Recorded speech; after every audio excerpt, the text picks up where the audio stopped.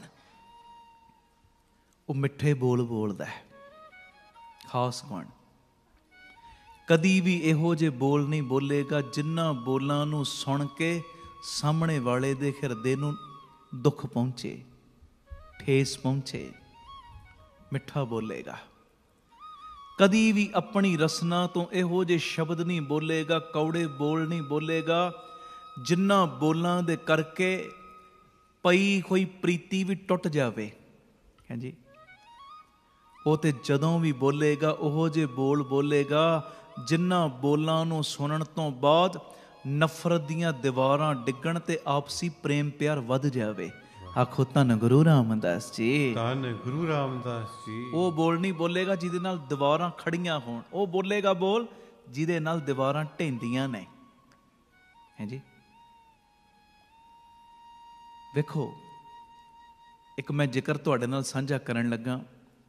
ਇੱਕ ਮੈਗਜ਼ੀਨ ਦੇ ਵਿੱਚ ਨਾ ਇਹ ਵਾਰਤਾ ਇੱਕ ਟੀਟੀ ਨੇ ਲਿਖੀ ਸੀ। ਟੀਟੀ ਹੁੰਦੇ ਆ ਨਾ ਟ੍ਰੇਨ ਦੇ ਵਿੱਚ ਜਿਹੜੇ ਟਿਕਟਾਂ ਚੈੱਕ ਕਰਦੇ ਨੇ। ਇੱਥੋਂ ਦਾ ਤੇ ਮੈਨੂੰ ਪਤਾ ਨਹੀਂ, ਪਰ ਇੰਡੀਆ ਹਰ ਟ੍ਰੇਨ ਦੇ ਵਿੱਚ ਟੀਟੀ ਹੁੰਦਾ, ਤੁਹਾਨੂੰ ਪਤਾ ਹੈ ਸਭ ਨੂੰ, ਜਿਹੜਾ ਟਿਕਟਾਂ ਚੈੱਕ ਕਰਦਾ। ਹੁਣ ਉਹ ਟੀਟੀ ਨੇ ਇੱਕ ਵਾਰਤਾ ਲਿਖੀ ਇੱਕ ਮੈਗਜ਼ੀਨ ਦੇ ਵਿੱਚ। ਬੜੀ ਧਿਆਨ ਨਾਲ ਇਹ ਗੱਲ ਸੁਣਨੀ ਜੇ। ਆਖੋ ਧੰਨ ਗੁਰੂ ਰਾਮਦਾਸ ਜੀ। ਧੰਨ ਗੁਰੂ ਰਾਮਦਾਸ ਜੀ। ਉਹ ਟੀਟੀ ਕੀ ਲਿਖਦਾ ਆਪਣੇ ਜ਼ਿਕਰ ਦੇ ਵਿੱਚ? ਕਹਿੰਦਾ ਮੈਂ ਆਪਣੀ ਰੂਟੀਨ ਮੁਤਾਬਕ ਟ੍ਰੇਨ ਦੇ ਵਿੱਚ ਚੜ੍ਹਿਆ ਟਿਕਟਾਂ ਚੈੱਕ ਕਰਨ ਵਾਸਤੇ, ਤੇ ਕਹਿੰਦੇ ਟ੍ਰੇਨ ਦੇ ਜਿਸ ਡੱਬੇ 'ਚ ਮੇਰੀ ਡਿਊਟੀ ਸੀ ਉਸ ਡੱਬੇ ਦੇ ਵਿੱਚ ਹਿੰਦੂ ਧਰਮ ਦੇ ਇੱਕ ਮਹਾਂਪੁਰਸ਼ ਬੈਠੇ ਸੀ, ਸੰਤ ਲੀਲਾ ਸ਼ਾਹ ਜੀ। ਮੈਂ ਵਿੱਚੋਂ ਗੁਣ ਜਿਹੜਾ ਲਿੱਤਾ ਨਾ ਉਹ ਤੁਹਾਡੇ ਨਾਲ ਸ਼ੇਅਰ ਕਰਨ ਲੱਗਾ।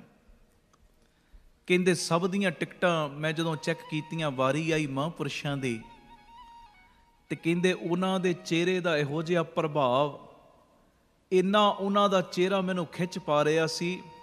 ਤੇ ਮੈਂ ਮਹਾਂਪੁਰਸ਼ਾਂ ਦੇ ਕੋਲ ਗਿਆ ਤੇ ਮਹਾਂਪੁਰਸ਼ਾਂ ਨੂੰ ਜਾ ਕੇ ਇੱਕ ਬੇਨਤੀ ਕੀਤੀ, ਮਹਾਂਪੁਰਸ਼ੋ ਮੈਨੂੰ ਆਸ਼ੀਰਵਾਦ ਦਿਓ। ਆਖੋ ਧੰਨ ਗੁਰੂ ਰਾਮਦਾਸ ਜੀ। ਧੰਨ ਗੁਰੂ ਰਾਮਦਾਸ ਜੀ। ਮੈਨੂੰ ਆਸ਼ੀਰਵਾਦ ਦਿਓ, ਮੇਰੇ ਤੇ ਕਿਰਪਾ ਕਰੋ, ਆਸ਼ੀਰਵਾਦ ਦਿਓ, ਮੇਰੇ ਸਿਰ ਤੇ ਹੱਥ ਰੱਖੋ। ਕਹਿੰਦੇ ਮਹਾਂਪੁਰਸ਼ ਚੁੱਪ, ਕੁਝ ਨਹੀਂ ਬੋਲੇ। ਕਹਿੰਦਾ ਪਰ ਉਹਨਾਂ ਦਾ ਚਿਹਰਾ ਮੈਨੂੰ ਬੜਾ ਜੱਚ ਰਿਹਾ ਸੀ। ਕਈ ਵਾਰੀ ਤੁਸੀਂ ਵੇਖੋ, ਕਈ ਗੁਰਸਿੱਖ ਪਿਆਰੇ ਤੁਸੀਂ ਨੋਟ ਕਰੋ, ਜਦੋਂ ਬੋਲਦੇ ਨੇ ਨਾ ਦਿਲ ਕਰਦਾ ਚਿਹਰੇ ਵੱਲ ਵੇਖੀ ਜਾਈਏ, ਵੇਖੀ ਜਾਈਏ। ਆਮ ਉੱਦਾਂ ਬੈਠੇ ਰਹਿਣ ਕੋਈ ਪ੍ਰਭਾਵ ਨਹੀਂ ਪੈਂਦਾ, ਜਦੋਂ ਬੋਲਣ ਲੱਗ ਪੈਂਦੇ ਆ ਨਾ ਚਿਹਰਾ ਖਿੱਚ ਪਾਉਂਦਾ। ਕਾਰਨ ਖਿੱਚ ਚਿਹਰਾ ਨਹੀਂ ਪਾਉਂਦਾ, ਕਮਾਈ ਪਾਉਂਦੀ ਹੈ। ਉਹ ਪ੍ਰੈਕਟੀਕਲ ਜੀਵਨ ਪਾ ਰਿਹਾ ਹੁੰਦਾ। ਹੁਣ ਮਹਾਂਪੁਰਸ਼ਾਂ ਦਾ ਚਿਹਰਾ ਖਿੱਚ ਪਾਈ ਜਾਵੇ। ਉਹਨੇ 2 ਮਿੰਟ ਬਾਅਦ ਫਿਰ ਕਿਹਾ ਜੀ ਕਿਰਪਾ ਕਰੋ ਮੈਨੂੰ ਆਸ਼ੀਰਵਾਦ ਦਿਓ, ਆਪਣਾ ਹੱਥ ਮੇਰੇ ਸਿਰ ਤੇ ਰੱਖੋ। ਮਹਾਂਪੁਰਸ਼ ਫਿਰ ਚੁੱਪ। ਤੀਜੀ ਚੌਥੀ ਵਾਰੀ ਜਦੋਂ ਕਿਹਾ ਨਾ ਮਹਾਂਪੁਰਸ਼ੋ ਮੇਰੇ ਸਿਰ ਤੇ ਹੱਥ ਰੱਖੋ, ਆਸ਼ੀਰਵਾਦ ਦਿਓ, ਤੇ ਬੜੀ ਨਿਮਰਤਾ 'ਚ ਪਤਾ ਕੀ ਕਹਿੰਦੇ, ਆਸ਼ੀਰਵਾਦ ਚਾਹੀਦਾ? ਕਹਿੰਦਾ ਜੀ ਹਾਂ। ਕਹਿੰਦੇ ਇਸ ਕੀ ਤੋਂ ਭੇਟਾ ਲੱਗੇਗੀ? ਆਖੋ ਧੰਨ ਗੁਰੂ ਰਾਮਦਾਸ ਜੀ। ਧੰਨ ਗੁਰੂ ਰਾਮਦਾਸ। ਇਹਦੀ ਤੇ ਭੇਟਾ ਲੱਗਣੀ ਹੈ ਜੇ ਆਸ਼ੀਰਵਾਦ ਚਾਹੀਦਾ। ਕਹਿੰਦੇ ਮੈਂ ਆਪਣੀ ਜੇਬ ਚੋਂ 500 ਰੁਪਇਆ ਕੱਢਿਆ, ਮਹਾਂਪੁਰਖਾਂ ਦੇ ਅੱਗੇ ਰੱਖਤਾ। ਆ ਮਹਾਂਪੁਰਸ਼ੋ 500 ਰੁਪਇਆ ਲਓ ਤੇ ਆ ਭੇਟਾ ਲਓ, ਆਸ਼ੀਰਵਾਦ ਦਿਓ। ਕਹਿੰਦੇ ਉਹਨਾਂ ਨੇ 500 ਦਾ ਨੋਟ ਪਿੱਛੇ ਕੀਤਾ। ਇਹ ਭੇਟਾ ਨਹੀਂ ਚਾਹੀਏ ਹਮੇ, ਇਹ ਨਹੀਂ ਚਾਹੀਏ। ਕਹਿੰਦਾ ਜੀ ਹੋਰ ਕੀ ਚਾਹੀਦਾ? ਆਸ਼ੀਰਵਾਦ ਚਾਹੀਏ ਨਾ ਜੀ, ਚਾਹੀਦਾ। ਫਿਰ ਭੇਟਾ ਲੱਗਣੀ ਜੀ, ਕੀ ਭੇਟਾ? 500 ਰੱਖਿਆ ਤੇ ਕਹਿੰਦੇ ਇਹ ਨਹੀਂ, ਭੇਟਾ ਲੱਗਣੀ ਜੀ, ਕੀ ਭੇਟਾ? ਵਾਹਿਗੁਰੂ ਜੀ ਕਾ ਖਾਲਸਾ, ਵਾਹਿਗੁਰੂ ਜੀ ਕੀ ਫਤਿਹ। ਧੰਨ ਗੁਰੂ ਰਾਮਦਾਸ ਜੀ, ਧੰਨ ਬਾਬਾ ਦੀਪ ਸਿੰਘ ਜੀ। ਸਾਧ ਸੰਗਤ ਜੀ, ਜਦੋਂ ਵੀ ਅੰਮ੍ਰਿਤਸਰ ਸਾਹਿਬ ਆਓ, ਜਿੰਨੀ ਵਾਰੀ ਵੀ ਆਓ, ਇੱਕ ਵਾਰੀ ਜ਼ਰੂਰ ਬਾਬਾ ਦੀਪ ਸਿੰਘ ਚੈਰੀਟੇਬਲ ਟਰਸਟ, ਦਾਤਾ Bandi Chhor public school, Ram Tirath road ਵਿਖੇ ਚਰਨ ਪਾ ਕੇ ਜਾਓ ਔਰ ਆਪਣੀਆਂ ਅੱਖਾਂ ਦੇ ਨਾਲ ਆ ਕੇ ਵੇਖੋ ਕਿਵੇਂ ਇੱਥੇ ਸੇਵਾਵਾਂ ਦਾ ਕੁੰਭ ਚੱਲ ਰਿਹਾ। ਇੱਥੇ ਪਿਆਰਿਓ ਦਾਤਾ ਬੰਦੀ ਛੋੜ ਪਬਲਿਕ ਸਕੂਲ ਚੱਲ ਰਿਹਾ, ਜਿਸ ਸਕੂਲ ਦੇ ਵਿੱਚ ਬੱਚਿਆਂ ਨੂੰ ਦੋਵੇਂ ਤਰ੍ਹਾਂ ਦੀ ਪੜ੍ਹਾਈ, ਗੁਰਮਤ ਦੀ ਪੜ੍ਹਾਈ ਵੀ ਔਰ ਦੁਨਿਆਵੀ ਪੜ੍ਹਾਈ ਵੀ ਕਰਵਾਈ ਜਾ ਰਹੀ। CBSE ਸਕੂਲ ਹੈ ਔਰ ਬਿਲਕੁਲ ਨੋਰਮਲ ਜੀਆਂ ਫੀਸਾਂ ਬੱਚਿਆਂ ਕੋਲੋਂ ਲਈਆਂ ਜਾਂਦੀਆਂ ਨੇ। ਇਸ ਤੋਂ ਇਲਾਵਾ ਇਸ ਜਗ੍ਹਾ ਦੇ ਉੱਤੇ Baba Deep Singh health care charitable ਹਸਪਤਾਲ ਚੱਲ ਰਿਹਾ, ਜਿਸ ਹਸਪਤਾਲ ਦੇ ਵਿੱਚ 20 ਰੁਪਏ ਦੀ ਪਰਚੀ ਦੇ ਵਿੱਚ 2 ਦਿਨ ਦੀ ਦਵਾਈ, ਔਰ ਜਿੰਨੇ ਵੀ ਇਲਾਜ ਨੇ ਇੱਕੋ ਛੱਤ ਥੱਲੇ ਹੋ ਰਹੇ ਨੇ, ਦੰਦਾਂ ਦੇ ਇਲਾਜ, ਅੱਖਾਂ ਦੇ ਇਲਾਜ, ਅਲਟਰਾਸਾਊਂਡ, ਐਕਸ-ਰੇ, ਔਰ ਇਸ ਤੋਂ ਇਲਾਵਾ ਬੱਚਿਆਂ ਦੇ ਸਪੈਸ਼ਲਿਸਟ ਡਾਕਟਰ ਇੱਥੇ ਬੈਠਦੇ ਨੇ, ਸਕਿਨ ਦੇ ਸਪੈਸ਼ਲਿਸਟ ਡਾਕਟਰ ਇੱਥੇ ਬੈਠਦੇ ਨੇ, ਔਰ ਜਿੰਨੇ ਵੀ ਇਲਾਜ ਨੇ ਇੱਕੋ ਛੱਤ ਦੇ ਥੱਲੇ ਬਿਲਕੁਲ ਲਾਗਤ ਮੁੱਲ ਦੇ ਨਾਲ ਹੋ ਰਹੇ। ਔਰ ਆਪਣੀਆਂ ਅੱਖਾਂ ਨਾਲ ਆ ਕੇ ਵੇਖੋ ਕਿਵੇਂ ਤੁਹਾਡੇ ਕਿਣਕੇ ਕਿਣਕੇ ਦੇ ਨਾਲ ਗੁਰੂ ਬਾਬਾ ਨਾਨਕ ਜੀ ਦੀ ਰਸੋਈ ਚੱਲ ਰਹੀ, ਜਿਸ ਰਸੋਈ ਦੇ ਰਾਹੀਂ ਤਕਰੀਬਨ 2500 ਤੋਂ ਵੀ ਵੱਧ ਪ੍ਰੇਮੀ ਰੋਜ਼ ਪ੍ਰਸ਼ਾਦਾ ਛਕਦੇ ਨੇ। ਇਸ ਤੋਂ ਇਲਾਵਾ ਗੁਰੂ ਬਾਬਾ ਨਾਨਕ ਜੀ ਦੀ ਚੱਲਦੀ ਫਿਰਦੀ ਰਸੋਈ, ਜਿਸ ਰਸੋਈ ਦੇ ਰਾਹੀਂ ਰੋਜ਼ਾਨਾ ਕਦੀ ਕਿਤੇ ਜਿੱਥੇ ਜਿੱਥੇ ਵੀ ਲੋੜ ਹੁੰਦੀ ਹੈ, ਉਸ ਗੱਡੀ ਦੇ ਰਾਹੀਂ ਪ੍ਰਸ਼ਾਦਾ ਪਾਣੀ ਤਿਆਰ ਕਰਕੇ ਲੋੜਵੰਦ ਥਾਵਾਂ 'ਤੇ ਪਹੁੰਚਾਇਆ ਜਾਂਦਾ ਹੈ। ਇਸੇ ਸਥਾਨ ਦੇ ਉੱਤੇ ਬਾਬਾ ਦੀਪ ਸਿੰਘ ਫ੍ਰੀ ਟਿਫਨ ਸੇਵਾ ਚੱਲ ਰਹੀ, ਜਿਸ ਸੇਵਾ ਦੇ ਰਾਹੀਂ ਉਹ ਬਜ਼ੁਰਗ, ਜਿਨ੍ਹਾਂ ਬਜ਼ੁਰਗਾਂ ਨੂੰ ਬੱਚਿਆਂ ਨੇ ਘਰੋਂ ਕੱਢ ਦਿੱਤਾ, ਅਸੀਂ ਜਿਹੜੇ ਸੁਣਦੇ ਹਾਂ ਰੋਜ਼, ਅਸੀਂ ਇਹੋ ਜਿਹੀ ਗਲਤੀ ਨਹੀਂ ਕਰਨੀ, ਪਰ ਜਿਨ੍ਹਾਂ ਨੇ ਅਣਜਾਣਪੁਣੇ ਦੇ ਵਿੱਚ ਇਹ ਗਲਤੀ ਕੀਤੀ, ਆਪਣੇ ਬਜ਼ੁਰਗਾਂ ਨੂੰ ਘਰੋਂ ਕੱਢ ਦਿੱਤਾ, ਪਿਆਰਿਓ, ਖਾਣ ਨੂੰ ਉਹਨਾਂ ਦੇ ਕੋਲ ਕੁਝ ਨਹੀਂ, ਇੱਥੋਂ ਤੱਕ ਛੱਤ ਵੀ ਨਹੀਂ ਕਈਆਂ ਦੇ ਕੋਲ। ਉਹਨਾਂ ਦੇ ਘਰਾਂ ਦੇ ਵਿੱਚ ਦੁਪਹਿਰ ਦੇ ਵੇਲੇ ਟਿਫਨ ਵਿੱਚ ਪੈਕ ਕਰਕੇ 2 ਵੇਲੇ ਦਾ ਲੰਗਰ ਰੋਜ਼ ਪਹੁੰਚਾਇਆ ਜਾਂਦਾ ਹੈ। ਔਰ ਤੁਹਾਡੇ ਦਿੱਤੇ ਦਸਵੰਧ ਦੇ ਨਾਲ ਪਿਆਰਿਓ, ਹਰ ਮਹੀਨੇ ਵਿਧਵਾ ਬੀਬੀਆਂ ਨੂੰ ਫ੍ਰੀ ਰਾਸ਼ਨ ਦੇਣ ਦੀ ਸੇਵਾ ਵੀ ਹੁੰਦੀ। ਔਰ ਇਸੇ ਸਥਾਨ ਦੇ ਉੱਤੇ ਬਾਬਾ ਦੀਪ ਸਿੰਘ ਜੀ ਗੁਰਮਤਿ ਗਿਆਨ ਸੰਗੀਤ ਅਕੈਡਮੀ ਚੱਲ ਰਹੀ, ਜਿਸ ਅਕੈਡਮੀ ਦੇ ਰਾਹੀਂ ਬੱਚਿਆਂ ਨੂੰ ਗੁਰਮਤਿ ਦੀ ਸਿੱਖਿਆ, ਤਬਲੇ ਦੀ ਸਿਖਲਾਈ, ਕੀਰਤਨ ਦੀ ਸਿਖਲਾਈ, ਗੁਰਬਾਣੀ ਦੀ ਸੰਥਿਆ, ਅੰਮ੍ਰਿਤ ਵੇਲਾ ਸੰਭਾਲਣਾ, ਸੰਧਿਆ ਦਾ ਸਮਾਂ ਸੰਭਾਲਣਾ, ਜੀਵਨ ਉੱਚਾ ਸੁੱਚਾ, ਕਿਰਦਾਰ ਉੱਚਾ ਸੁੱਚਾ ਕਿਵੇਂ ਕਰਨਾ, ਇਹ ਸਾਰੀ ਸਿੱਖਿਆ ਦਿੱਤੀ ਜਾਂਦੀ। ਔਰ ਇਸ ਤੋਂ ਇਲਾਵਾ ਜੋ ਤੁਸੀਂ ਕਿਣਕਾ ਕਿਣਕਾ ਦਿੰਦੇ ਹੋ, ਤੁਹਾਡੇ ਕਿਣਕੇ ਕਿਣਕੇ ਨਾਲ ਬਿਲਕੁਲ ਦੂਜਾ ਯੂਨਿਟ, ਬਿਲਕੁਲ ਨਾਲ ਹੀ ਰਾਮ ਤੀਰਥ ਰੋਡ ਦੇ ਬਿਲਕੁਲ ਨਾਲ ਹੀ ਦੂਸਰਾ ਯੂਨਿਟ, ਜਿੱਥੇ ਜੀ ਦਿਆ ਪ੍ਰਵਾਨ ਪਾਰਕ ਦੀ ਉਸਾਰੀ ਚੱਲ ਰਹੀ, ਟੀਵੀ ਸਕਰੀਨ ਦੇ ਉੱਤੇ ਸਾਰੀਆਂ ਉਹ ਤਸਵੀਰਾਂ ਚੱਲ ਰਹੀਆਂ ਨੇ। ਇਹ ਜੀ ਦਿਆ ਪ੍ਰਵਾਨ ਪਾਰਕ ਦੇ ਵਿੱਚ ਜਿੱਥੇ ਪੰਛੀਆਂ ਨੂੰ ਦਾਣਾ ਪਾਉਣਾ, ਖਾਣਾ ਪਾਉਣਾ, ਇਹ ਕੰਮ ਹੋਇਆ ਕਰੇਗਾ। ਉੱਥੇ ਬਿਮਾਰ ਪੰਛੀਆਂ ਦੇ ਇਲਾਜ ਦਾ ਹਸਪਤਾਲ ਵੀ ਇਸੇ ਜਗ੍ਹਾ ਦੇ ਉੱਤੇ ਸਰਾਂ ਦੀ ਉਸਾਰੀ, ਕਿ ਜਦੋਂ ਵੀ ਸੰਗਤਾਂ ਬਾਹਰੋਂ ਆਉਣ, ਦਰਸ਼ਨ ਕਰਨ ਗੁਰੂ ਰਾਮਦਾਸ ਜੀ ਦੇ ਘਰ ਦੇ, ਬਾਬਾ ਦੀਪ ਸਿੰਘ ਜੀ ਦੇ ਘਰ ਦੇ, ਤੇ ਸੰਗਤਾਂ ਇੱਥੇ ਆ ਕੇ ਰਿਹਾਇਸ਼ ਕਰਨ। ਸਟੇਸ਼ਨ ਤੋਂ, ਏਅਰਪੋਰਟ ਤੋਂ ਸੰਗਤਾਂ ਦੇ ਆਉਣ ਵਾਸਤੇ ਇੱਥੇ ਗੱਡੀਆਂ ਦਾ ਵੀ ਪ੍ਰਬੰਧ ਹੋ ਜਾਏਗਾ, ਜੋ ਗੱਡੀਆਂ ਤੁਹਾਨੂੰ ਬਾਅਦ ਵਿੱਚ ਦਰਬਾਰ ਸਾਹਿਬ ਦਰਸ਼ਨ ਕਰਾ ਕੇ ਫਿਰ ਇੱਥੇ ਲੈ ਆਇਆ ਕਰਨਗੀਆਂ। ਇਹ ਸਰਾਂ ਵੀ ਬਣ ਰਹੀ। ਇਸ ਤੋਂ ਇਲਾਵਾ ਇਸੇ ਸਥਾਨ 'ਤੇ ਬਾਬਾ ਦੀਪ ਸਿੰਘ ਸਾਹਿਬ ਜੀ ਦੇ ਨਾਮ ਦਾ ਵੱਡਾ ਗੁਰੂ ਘਰ, ਗੁਰਦੁਆਰਾ ਸਾਹਿਬ ਵੀ, ਔਰ ਵੱਡਾ ਦੀਵਾਨ ਹਾਲ, ਜਿਸ ਦੀਵਾਨ ਹਾਲ ਦੇ ਵਿੱਚ 8 ਤੋਂ 10,000 ਸੰਗਤ ਦੇ ਪ੍ਰੇਮੀ ਬਹਿ ਸਕਣ, ਐਡਾ ਵਿਸ਼ਾਲ ਦੀਵਾਨ ਹਾਲ, ਉਹਦੀ ਵੀ ਕਾਰ ਸੇਵਾ ਪ੍ਰਾਰੰਭ ਹੋ ਚੁੱਕੀ ਹੈ। ਹੁਣ ਮੇਰੀ ਨਿਮਰਤਾ ਸਹਿਤ ਬੇਨਤੀ ਸੁਣਿਓ, ਇਹ ਜਿੰਨੀ ਵੀ ਕਾਰ ਸੇਵਾ ਚੱਲ ਰਹੀ ਹੈ, ਇਹ ਹੋ ਤੁਹਾਡੇ ਕਿਣਕੇ ਕਿਣਕੇ ਨਾਲ, ਦਸਵੰਧ ਦੇ ਨਾਲ ਰਹੀ ਹੈ। ਔਰ ਇਹ ਮੇਰੀ ਬੇਨਤੀ ਪਿਆਰਿਓ, ਕੋਈ ਵੀ ਪ੍ਰੇਮੀ, ਕਈਆਂ ਦੇ ਮਨ ਦੇ ਅੰਦਰ ਭਾਵਨਾ ਹੁੰਦੀ ਹੈ, ਸਾਡੇ ਬੱਚੇ ਦਾ ਜਨਮ ਦਿਨ ਜਾਂ ਸਾਡੀ ਮੈਰਿਜ ਐਨਵਰਸਰੀ ਹੈ, ਅਸੀਂ ਇੱਕ ਦਿਨ ਦੀ ਗੁਰੂ ਬਾਬਾ ਨਾਨਕ ਜੀ ਦੇ ਰਸੋਈ ਦੇ ਵਿੱਚ ਲੰਗਰ ਦੀ ਸੇਵਾ ਲੈਣੀ। ਔਰ ਇਸ ਤੋਂ ਇਲਾਵਾ ਜੇ ਤੁਹਾਡੇ ਮਨ ਦੇ ਵਿੱਚ ਇਹ ਉਤਸ਼ਾਹ ਜਾਗੇ ਕਿ ਅਸੀਂ ਜੋ ਬਜ਼ੁਰਗਾਂ ਦੇ ਲਈ ਟਿਫਨ ਦੀ ਸੇਵਾ ਹੁੰਦੀ ਹੈ, 2 ਵੇਲੇ ਦਾ ਲੰਗਰ ਜਾਂਦਾ ਟਿਫਨ ਵਿੱਚ ਪੈਕ ਹੋ ਕੇ, ਕੋਈ ਮਹੀਨੇ ਦੀ ਸੇਵਾ ਕਰਨੀ ਚਾਹਵੇ ਇੱਕ ਪਰਿਵਾਰ ਦੀ, ਜੋ ਆਪ ਜੀ ਮਹੀਨੇ ਦੀ ਸੇਵਾ ਵੀ ਆਪਣੀ ਝੋਲੀ 'ਚ ਪਵਾ ਸਕਦੇ ਹੋ। ਇਸ ਤੋਂ ਇਲਾਵਾ ਜਿਹੜੇ ਹਰ ਐਤਵਾਰ ਤੇ ਐਤਵਾਰ ਚੁਪਹਿਰਾ ਜਪ ਤਪ ਸਮਾਗਮ ਹੁੰਦੇ ਨੇ, ਜਾਂ 27 ਤਰੀਕ ਨੂੰ ਚੁਪਹਿਰਾ ਹੁੰਦਾ, ਉਹਦੇ ਵਿੱਚ ਕੋਈ ਲੰਗਰਾਂ ਦੀ ਸੇਵਾ ਕਰਨੀ ਚਾਹਵੇ। ਤੇ ਇਸ ਤੋਂ ਇਲਾਵਾ ਪਿਆਰਿਓ, ਜੇ ਤੁਹਾਡੇ ਮਨ ਦੇ ਵਿੱਚ ਆਵੇ, ਇੱਥੇ ਸਹਿਜ ਪਾਠਾਂ ਦਾ ਪ੍ਰਵਾਹ ਵੀ ਦਿਨੇ ਰਾਤ ਚੱਲਦਾ ਹੈ, ਤੁਹਾਡੇ ਮਨ 'ਚ ਆਵੇ ਕਿ ਅਸੀਂ ਖੁਸ਼ੀ ਦੇ ਵਿੱਚ ਕੋਈ ਸਹਿਜ ਪਾਠ ਕਰਵਾਉਣਾ, ਤੇ ਸਹਿਜ ਪਾਠ ਵੀ ਇਸ ਅਸਥਾਨ 'ਤੇ ਅਸੀਂ ਜਿਹੜੇ ਪ੍ਰੇਮੀ ਨੇ ਉਹਨਾਂ ਦਾ ਕਰਦੇ ਹਾਂ। ਮੇਰੀ ਬੇਨਤੀ ਹੈ, ਮੋਢੇ ਨਾਲ ਮੋਢਾ ਜੋੜ ਕੇ ਸਾਥ ਦਿਓ। ਔਰ ਜਿਹੜਾ ਬਾਬਾ ਦੀਪ ਸਿੰਘ ਜੀ ਦਾ ਵੱਡਾ ਦੀਵਾਨ ਹਾਲ ਬਣ ਰਿਹਾ, ਮੈਂ ਬੇਨਤੀ ਕਰਦਾ ਆ ਰਿਹਾ ਕਿ 1 ਤੇਰੀ ਦੀ, 2 ਤੇਰੀਆਂ ਦੀ, 5 ਤੇਰੀਆਂ ਦੀ, 1300, ਭਾਵੇਂ 10 ਤੇਰੀਆਂ, 100 ਤੇਰੀਆਂ, ਜਿੰਨੀ ਗੁਰੂ ਨੇ ਤੁਹਾਨੂੰ ਵਿੱਤ ਦਿੱਤੀ ਹੈ ਨਾ, ਇਹ ਸਾਰੇ ਕਾਰਜ ਕਰੋੜਾਂ ਦੀ ਲਾਗਤ ਦੇ ਨਾਲ ਜੋ ਬਣ ਰਹੇ ਨੇ, ਤੇ ਇਹ ਉਦੋਂ ਹੀ ਪੋਸੀਬਲ ਨੇ ਸੇਵਾਵਾਂ ਜਦੋਂ ਤੁਸੀਂ ਪੂਰਾ ਸਹਿਯੋਗ ਦਿਓਗੇ। ਭਾਵੇਂ 1 ਤੇਰੀ, 2 ਤੇਰੀਆਂ, 50 ਤੇਰੀਆਂ, 100 ਤੇਰੀਆਂ, ਜਿੰਨੀ ਗੁਰੂ ਨੇ ਤੁਹਾਨੂੰ ਵਿੱਤ ਦਿੱਤੀ, ਇਸ ਵੇਲੇ ਆਪ ਜੀ ਫਿਰ ਆਪਣਾ ਦਸਵੰਧ, ਕਿਉਂਕਿ ਕਈ ਵਾਰੀ ਅਸੀਂ ਦਸਵੰਧ ਇਹੋ ਜਿਹੀਆਂ ਥਾਵਾਂ 'ਤੇ ਭੇਜਦੇ ਹਾਂ ਪਿਆਰਿਓ, ਜਿੱਥੇ ਅੱਗੇ ਬੜੇ ਪ੍ਰਬੰਧ ਹੁੰਦੇ ਨੇ, ਅਸਲੀਅਤ ਦੇ ਵਿੱਚ ਦਸਵੰਧ ਦਿੱਤਾ ਉੱਥੇ ਥਾਂ ਪੈਂਦਾ ਜਿੱਥੇ ਸੱਚਮੁੱਚ ਲੋੜ ਹੈ। ਆਪਣੀਆਂ ਅੱਖਾਂ ਦੇ ਨਾਲ ਆ ਕੇ ਵੇਖੋ ਔਰ ਤੁਹਾਨੂੰ ਬੜੀ ਤਸੱਲੀ ਹੋਏਗੀ ਜਦੋਂ ਵੇਖੋਗੇ ਸਾਡਾ ਦਿੱਤਾ ਕਿਣਕਾ ਕਿਣਕਾ ਸਹੀ ਟਿਕਾਣੇ ਲੱਗ ਰਿਹਾ, ਸਹੀ ਜਗ੍ਹਾ ਦੇ ਉੱਤੇ ਯੂਜ਼ ਹੋ ਰਿਹਾ। ਤੇ ਇਹ ਸਾਰੀਆਂ ਸੇਵਾਵਾਂ ਤੁਸੀਂ ਟੀਵੀ ਸਕਰੀਨ ਦੇ ਉੱਤੇ ਅਕਾਊਂਟ ਡਿਟੇਲਾਂ ਚੱਲ ਰਹੀਆਂ ਨੇ, ਇਹਨਾਂ ਅਕਾਊਂਟਾਂ ਦੇ ਵਿੱਚ ਸੇਵਾ ਪਾ ਕੇ ਆਪ ਜੀ ਸਕਰੀਨ ਦੇ ਉੱਤੇ ਚੱਲ ਰਹੇ ਨੰਬਰਾਂ ਦੇ ਉੱਤੇ ਸੰਪਰਕ ਕਰ ਸਕਦੇ ਹੋ ਕਿ ਅਸੀਂ ਇੰਨੀ ਸੇਵਾ ਟਰਸਟ ਨੂੰ ਪਾਈ ਹੈ ਤਾਂ ਜੋ ਤੁਹਾਨੂੰ ਸਮੇਂ ਸਿਰ ਰਸੀਦ ਔਰ ਸਤਿਕਾਰ ਜੋ ਅਸੀਂ ਭੇਜ ਸਕੀਏ। ਜ਼ਰੂਰੀ ਬੇਨਤੀ, ਵਿਦੇਸ਼ ਦੀਆਂ ਸੰਗਤਾਂ, ਇੰਡੀਆ ਤੋਂ ਬਾਹਰ ਦੀਆਂ ਸੰਗਤਾਂ ਬਾਬਾ ਦੀਪ ਸਿੰਘ ਚੈਰੀਟੇਬਲ ਟਰਸਟ ਹੇਠ ਚੱਲ ਰਹੇ ਇਹਨਾਂ ਕਾਰਜਾਂ ਦੇ ਵਿੱਚ ਸਹਿਯੋਗ ਦਸਵੰਧ ਦੇਣ ਲਈ ਇਹਨਾਂ ਨੰਬਰਾਂ 'ਤੇ ਸੰਪਰਕ ਕਰ ਸਕਦੀਆਂ ਨੇ ਜੀ। ਆਪਣੀ ਸੇਵਾ ਤੁਸੀਂ ਸਾਨੂੰ ਗੂਗਲ ਪੇ, ਪੇਟੀਐਮ, ਫੋਨਪੇ ਵੀ ਕਰ ਸਕਦੇ। ਉਹ ਨੰਬਰ ਵੀ ਤੁਹਾਡੇ ਟੀਵੀ ਸਕਰੀਨ ਤੇ ਚੱਲ ਰਿਹਾ ਹੈ 9815 99513 98150 89513। ਮੇਰੀ ਬੇਨਤੀ, ਹਰ ਪਲ, ਹਰ ਘੜੀ, ਹਰ ਇੱਕ ਕਦਮ ਦੇ ਉੱਤੇ ਤੁਹਾਡੀਆਂ ਸੀਸਾਂ ਦੀ, ਤੁਹਾਡੀ ਬਖਸ਼ੀਸ਼ ਦੀ ਲੋੜ ਹੈ। ਔਰ ਮੋਢੇ ਨਾਲ ਮੋਢਾ ਜੋੜ ਕੇ ਜਦੋਂ ਤੁਸੀਂ ਸਾਥ ਦਿਓਗੇ, ਜਿਹੜਾ ਸਾਡਾ ਮਿਸ਼ਨ ਹੈ, ਆਪ ਸਵਰੋ ਪਰਿਵਾਰ ਸਵਾਰੋ ਸਮਾਜ ਆਪੇ ਹੀ ਸਵਰ ਜਾਏਗਾ। ਔਰ ਜਿਹੜਾ ਦੂਜਾ ਮਿਸ਼ਨ ਕਿ ਘੱਟ ਤੋਂ ਘੱਟ 113 ਥਾਵਾਂ ਦੇ ਉੱਤੇ ਇਹ ਯੂਨਿਟ ਖੋਲ੍ਹਣ, ਇਹ ਮਿਸ਼ਨ ਵਿੱਚ ਅਸੀਂ ਕਾਮਯਾਬ ਹੋ ਜਾਵਾਂਗੇ। ਪਰ ਹੋਵਾਂਗੇ ਉਦੋਂ ਹੀ ਜਦੋਂ ਤੁਸੀਂ ਪੂਰਾ ਆਪਣੇ ਪਰਿਵਾਰਕ ਮੈਂਬਰਾਂ ਦੇ ਵਾਂਗ ਮੋਢੇ ਨਾਲ ਮੋਢਾ ਜੋੜ ਕੇ ਸਾਥ ਦਿਓਗੇ। ਇਹ ਮੈਸੇਜ ਨੂੰ ਵੱਧ ਤੋਂ ਵੱਧ ਸ਼ੇਅਰ ਕਰ ਦੇਣਾ ਜੀ, ਤਾਂ ਜੋ ਇਹ ਸੇਵਾਵਾਂ ਦੇ ਕਾਰਜ ਨਿਰੰਤਰਤਾਈ ਦੇ ਨਾਲ ਜਾਰੀ ਰਹਿ ਸਕਣ। ਵਾਹਿਗੁਰੂ ਜੀ ਕਾ ਖਾਲਸਾ, ਵਾਹਿਗੁਰੂ ਜੀ ਕੀ ਫਤਿਹ। ਵਾਹਿਗੁਰੂ ਜੀ ਕਾ ਖਾਲਸਾ, ਵਾਹਿਗੁਰੂ ਜੀ ਕੀ ਫਤਿਹ। ਧੰਨ ਗੁਰੂ ਰਾਮਦਾਸ ਜੀ, ਧੰਨ ਬਾਬਾ ਦੀਪ ਸਿੰਘ ਜੀ, ਸਾਧ ਸੰਗਤ ਜੀ, ਆਪ ਜੀਆਂ ਦੇ ਚਰਨਾਂ ਵਿੱਚ ਸਿਮਰ ਬੇਨਤੀ। ਹਰ ਐਤਵਾਰ ਤੇ ਐਤਵਾਰ ਦਾਤਾ Bandi Chhor public school, Baba Deep Singh charitable trust, Ram Tirath road, ਸ੍ਰੀ ਅੰਮ੍ਰਿਤਸਰ ਸਾਹਿਬ ਵਿਖੇ ਚੁਪਹਿਰਾ ਜਪ ਤਪ ਸਮਾਗਮ ਕਰਵਾਇਆ ਜਾਂਦਾ ਹੈ।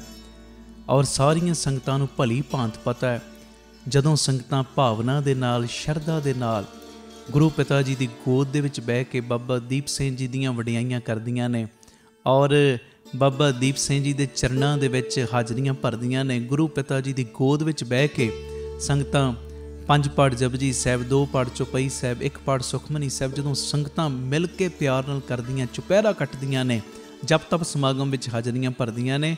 ਔਰ ਬਾਬਾ ਦੀਪ ਸਿੰਘ ਜੀ ਫਿਰ ਸਾਰਿਆਂ ਦੇ ਬੰਧਨਾਂ ਨੂੰ ਕੱਟਦੇ ਨੇ। ਤੁਸੀਂ ਚੁਪਹਿਰੇ ਕੱਟਦੇ ਹੋ, ਬਾਬਾ ਦੀਪ ਸਿੰਘ ਜੀ ਤੁਹਾਡੀ ਗਰੀਬੀ ਨੂੰ ਕੱਟਦੇ ਨੇ। ਤੁਸੀਂ ਚੁਪਹਿਰੇ ਕੱਟਦੇ ਹੋ, ਬਾਬਾ ਦੀਪ ਸਿੰਘ ਤੁਹਾਡੀਆਂ ਬਿਮਾਰੀਆਂ ਨੂੰ ਕੱਟਦੇ ਨੇ। ਮੈਂ ਹਜ਼ਾਰਾਂ ਤੁਹਾਨੂੰ ਪ੍ਰੇਮੀ ਇਹੋ ਜਿਹੇ ਮਿਲਾ ਸਕਦਾ ਜਿਹੜੇ ਹਰ ਐਤਵਾਰ ਤੇ ਐਤਵਾਰ ਜਦੋਂ ਦੇ ਰਾਮ ਤੀਰਥ ਰੋਡ ਆਉਣੇ ਸ਼ੁਰੂ ਹੋਏ ਨੇ, ਕਿਵੇਂ ਕਿਵੇਂ ਬਾਬਾ ਦੀਪ ਸਿੰਘ ਜੀ ਨੇ ਪ੍ਰਤੱਖ ਹੋ ਕੇ ਉਹਨਾਂ ਦੇ ਬੰਧਨ ਕੱਟੇ ਨੇ। ਅੱਗੇ ਅਸੀਂ ਚੁਪਹਿਰਾ ਕਰਦੇ ਸਾਂ ਮਹੀਨੇ ਵਿੱਚ ਇੱਕ ਵਾਰੀ, ਹਰ ਮਹੀਨੇ ਦੀ 27 ਤਰੀਕ ਨੂੰ। ਹੁਣ ਉਹ ਵੀ ਚੁਪਹਿਰਾ ਹੁੰਦਾ, 27 ਨੂੰ ਵੱਡਾ ਚੁਪਹਿਰਾ ਹੁੰਦਾ ਬਾਬਾ ਦੀਪ ਸਿੰਘ ਜੀ ਦੇ ਆਗਮਨ ਪੁਰਬ ਦੇ ਸੰਬੰਧ 'ਚ। ਪਰ 4 ਚੁਪਹਿਰੇ ਹੋਰ ਬਾਪੂ ਦੀਪ ਸਿੰਘ ਨੇ ਝੋਲੀ 'ਚ ਪਾਤੇ। ਜਿਹੜੀ ਅਰਦਾਸ ਅੱਗੇ 5 ਮਹੀਨੇ ਲੱਗ ਜਾਂਦੇ ਸੀ, ਮੰਨ ਲਓ ਕੋਈ ਪ੍ਰੇਮੀ ਕਹਿੰਦਾ ਸੀ ਮੈਂ 5 ਚੁਪਹਿਰੇ ਕੱਟਣੇ ਨੇ, 5 ਮਹੀਨਿਆਂ 'ਚ ਕੱਟੇ ਜਾਂਦੇ ਸੀ। ਹੁਣ ਮਹੀਨੇ ਦੇ ਵਿੱਚ ਹੀ 5 ਚੁਪਹਿਰੇ ਕੱਟੇ ਜਾਂਦੇ ਨੇ। ਉਹੋ ਹੀ ਅਰਦਾਸ ਮਹੀਨੇ ਦੇ ਵਿੱਚ ਪੂਰੀ ਹੋ ਜਾਂਦੀ ਗੁਰੂ ਜੀ ਦੀ ਕਿਰਪਾ ਨਾਲ। ਇਹ ਮੇਰੀ ਬੇਨਤੀ ਹੈ ਪਿਆਰਿਓ, ਹਰ ਐਤਵਾਰ ਨੂੰ ਸਵੇਰੇ 11 ਤੋਂ 3:30 ਵਜੇ ਤੱਕ, ਪੌਣੇ 11 ਤੋਂ 11 ਵਜੇ ਤੱਕ ਕਥਾ ਹੋ ਜਾਇਆ ਕਰੇਗੀ। ਸਾਰੇ ਪਰਿਵਾਰਕ ਮੈਂਬਰ 10:30 ਲਾਸਟ ਪਹੁੰਚ ਜਾਇਆ ਕਰੋ। ਪੂਰੇ ਚੁਪਹਿਰਾ ਜਪ ਤਪ ਸਮਾਗਮ 'ਚ ਹਾਜ਼ਰੀ ਭਰਨੀ। 11 ਤੋਂ ਲੈ ਕੇ 2 ਵਜੇ ਤੱਕ 5 ਪਾਠ ਜਪਜੀ ਸਾਹਿਬ ਜੀ ਦੇ, 2 ਚੌਪਈ ਸਾਹਿਬ ਜੀ ਦੇ ਨਾਲ 1 ਪਾਠ ਸੁਖਮਨੀ ਸਾਹਿਬ ਜੀ ਦਾ। ਉਸ ਤੋਂ ਬਾਅਦ ਤਕਰੀਬਨ 2 ਤੋਂ ਲੈ ਕੇ 3, ਸਵਾ 3 ਤੱਕ ਦਾਸ ਕੀਰਤਨ ਦੀ ਹਾਜ਼ਰੀ। 3:30 ਵਜੇ ਤੱਕ ਪੂਰੀ ਸਮਾਪਤੀ ਹੋ ਜਾਇਆ ਕਰੇਗੀ। ਆਓ ਭਾਗਾਂ ਵਾਲਿਓ, ਬੰਧਨ ਕਟਵਾਉਣ ਦਾ ਸਮਾਂ, ਬਾਪੂ ਦੀਪ ਸਿੰਘ ਦੀਆਂ ਖੁਸ਼ੀਆਂ ਲੈਣ ਦਾ ਸਮਾਂ। ਕੋਈ ਵੀ ਰਹਿ ਨਾ ਜਾਇਓ। ਜਿਹਦੀਆਂ ਫਾਈਲਾਂ ਅਜੇ ਨਹੀਂ ਨਾ ਲੱਗੀਆਂ, ਚੁਪਹਿਰਿਆਂ ਵਿੱਚ ਆ ਕੇ ਆਪਣੀਆਂ ਫਾਈਲਾਂ ਬਾਪੂ ਦੀਪ ਸਿੰਘ ਦੇ ਚਰਨਾਂ ਦੇ ਵਿੱਚ, ਅਰਜ਼ੀਆਂ ਆਪਣੇ ਬਾਪੂ ਦੀਪ ਸਿੰਘ ਦੇ ਚਰਨਾਂ ਦੇ ਵਿੱਚ ਲਵਾਓ। ਬਾਪੂ ਨੇ ਤੁਹਾਡੀ ਇੱਕ ਇੱਕ ਦੀ ਅਰਜ਼ੀ ਕਬੂਲ ਕਰ ਲੈਣੀ ਹੈ। ਇਹ ਮੇਰੀ ਪੱਕੀ ਗਰੰਟੀ ਹੈ। ਮੈਨੂੰ ਪੱਕਾ ਵਿਸ਼ਵਾਸ ਹੈ ਆਪਣੇ ਬਾਬਾ ਦੀਪ ਸਿੰਘ ਜੀ ਦੇ ਉੱਤੇ। ਇਹ ਜਿਹੜੇ ਵੀ ਚੁਪਹਿਰਾ ਜਪ ਤਪ ਸਮਾਗਮ ਨੇ, ਇਹ ਸਾਡੇ YouTube ਚੈਨਲ ਭਾਈ ਅਮਨਦੀਪ ਸਿੰਘ ਜੀ ਓਫੀਸ਼ੀਅਲ ਚੈਨਲ ਔਰ ਫੇਸਬੁੱਕ ਪੇਜ ਭਾਈ ਅਮਨਦੀਪ ਸਿੰਘ ਬੀਬੀ ਕੋਲਾਂ ਵਾਲੇ, ਇਹ ਦੋਵੇਂ ਸੋਸ਼ਲ ਮੀਡੀਆ ਪਲੇਟਫਾਰਮਸ ਦੇ ਉੱਤੇ ਇਹ ਲਾਈਵ ਦਿਖਾਏ ਜਾਂਦੇ ਨੇ। ਇਹ ਮੈਸੇਜ ਨੂੰ ਵੱਧ ਤੋਂ ਵੱਧ ਸ਼ੇਅਰ ਕਰਿਓ ਔਰ ਹਰ ਐਤਵਾਰ ਆ ਕੇ ਰਾਮ ਤੀਰਥ ਰੋਡ ਹਾਜ਼ਰੀਆਂ ਭਰਿਆ ਕਰੋ। ਬਾਪੂ ਦੀਪ ਸਿੰਘ ਦੀਆਂ ਖੁਸ਼ੀਆਂ ਲਿਆ ਕਰੋ। ਵਾਹਿਗੁਰੂ ਜੀ ਕਾ ਖਾਲਸਾ, ਵਾਹਿਗੁਰੂ ਜੀ ਕੀ ਫਤਿਹ।